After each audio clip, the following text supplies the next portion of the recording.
Assalamualaikum warahmatullahi wabarakatuh. Bismillahirrahmanirrahim. Bismillahi masya Allah, la hawla wa la quwata illa billahil alil azim.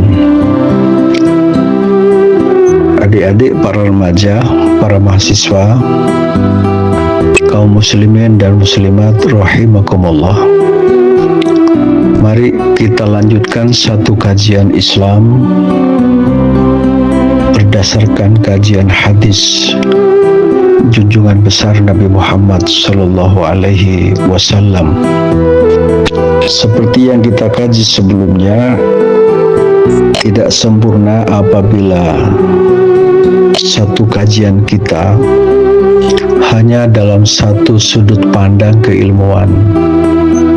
Pertama, kita kaji Islam dalam pandangan ayat Al-Quranul Karim. Kita sempurnakan kajian Islam menurut pandangan junjungan besar Nabi Muhammad SAW melalui kajian hadis. Kajian hadis ini memberikan lebih rinci, penjelasan yang lebih teknis.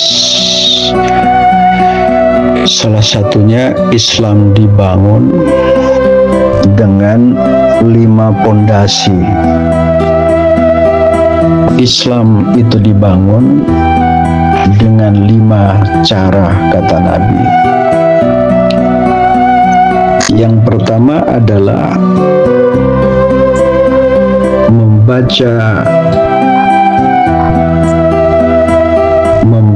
kalimat tauhid la ilaha illallah.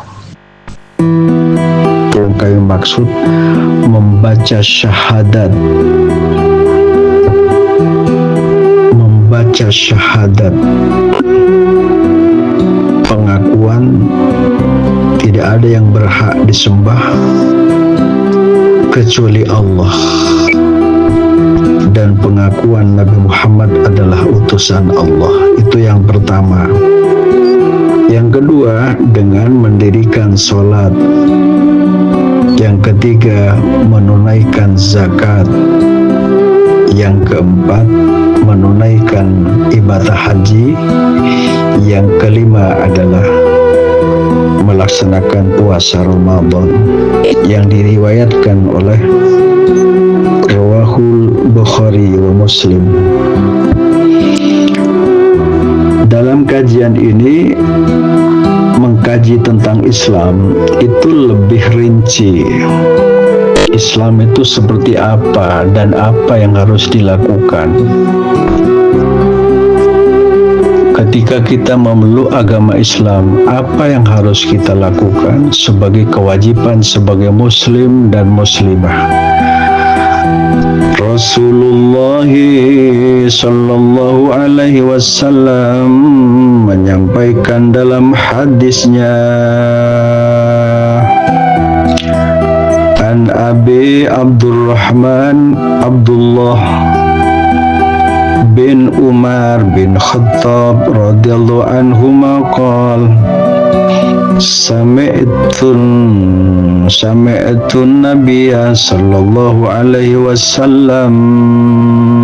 Diceritakan oleh Abdurrahman dan diceritakan juga oleh Abdullah bin Umar bin Khattab. Lalu mereka menyampaikan lebih lanjut, saya mendengar Rasulullah Sallallahu Alaihi Wasallam menyampaikan sabdanya, Bunyal Islamu ala khamsin, syahadati an la ilaha illallah wa anna Muhammadar Rasulullah, wa iqamis salati wa ita'iz zakati wa hajjal baiti wa saumi Ramadan. Rawahul Bukhari Muslim. Islam dibangun dengan 5 perkara.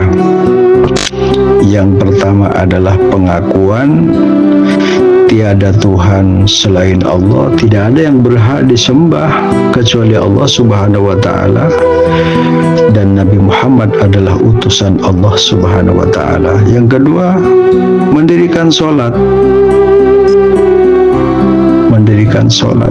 menunaikan zakat, dan melaksanakan ibadah haji. Yang terakhir adalah melaksanakan puasa Ramadan. Hadis ini diriwayatkan oleh Bukhari Muslim. Inilah yang dimaksud orang yang beragama Islam itu ada tuntutan kewajiban yang harus dilakukan. Kewajiban yang harus dilakukan. Syahadataini itu yang pertama, karena sudah meyakini Allah sebagai Tuhannya, tidak ada yang berhak disembah kecuali Allah yang kusembah, dan meyakini Nabi Muhammad utusan Allah, pembawa risalah Allah Subhanahu wa Ta'ala. Kemudian lebih lanjut ada kesiapan untuk melakukan sholat. Ya tentu sholat yang 5 waktu disempurnakan, yang qobliyah ba'diyah disempurnakan, sholat yang sunat termasuk tahajud, termasuk sholat duha itu yang sunnah, termasuk dalam melakukan sholat Jumat. Berikutnya ada kesiapan untuk memberikan satu ibadah sosial berupa zakat, ya, dan melakukan ibadah haji jika mampu. Berikutnya adalah kesiapan untuk melaksanakan ibadah puasa. Rasulullah Sallallahu Alaihi Wasallam memberikan penjelasan lebih lanjut.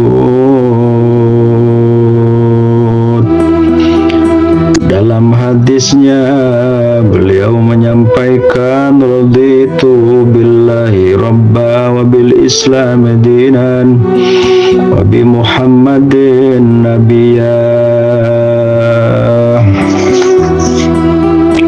Rasulullah Sallallahu Alaihi Wasallam menyampaikan dalam sabdanya, aku telah ridha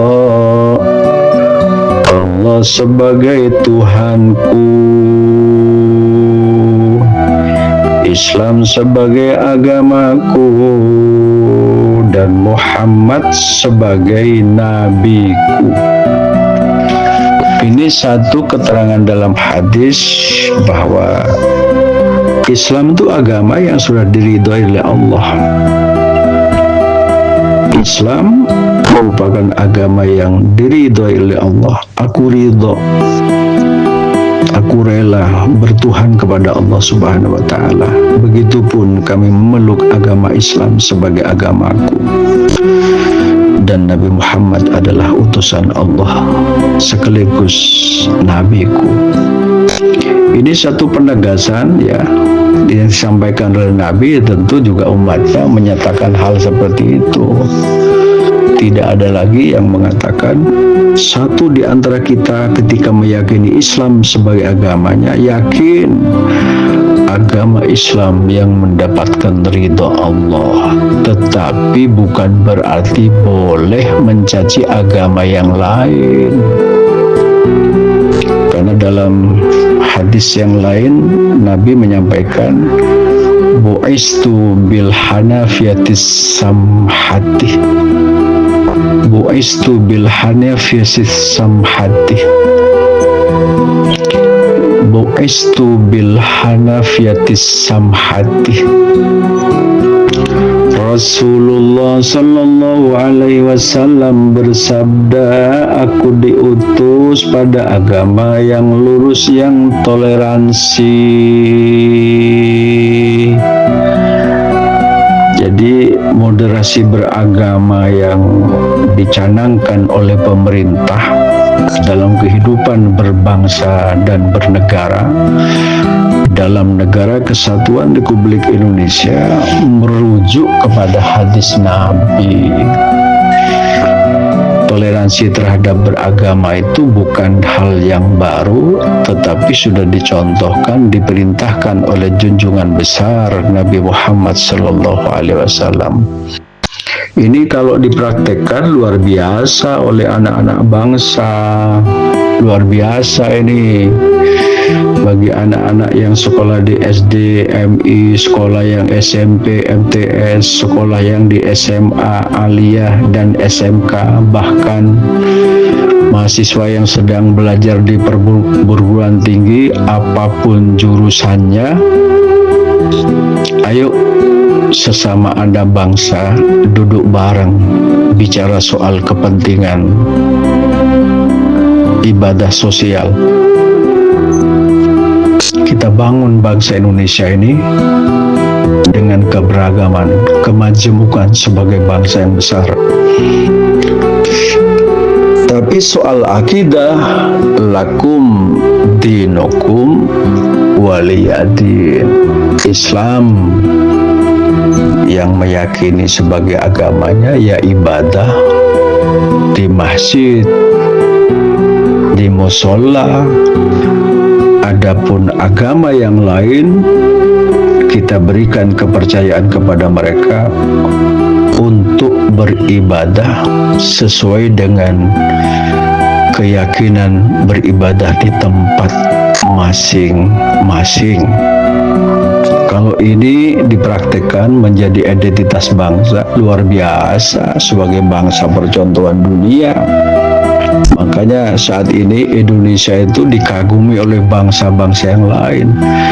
Negara besar, negara yang majemuk, keberagaman dengan nilai-nilai Bhinneka Tunggal Ika, tapi bisa meramut jagat, merawat bangsa ini mampu duduk bersama-sama walaupun beda agama, walaupun mereka beda budaya satu dengan yang lain, tapi tetap menjadi budaya bangsa Indonesia, hormat terhadap sesama agama dan hormat terhadap orang yang beda agama dan hormat terhadap pemerintah.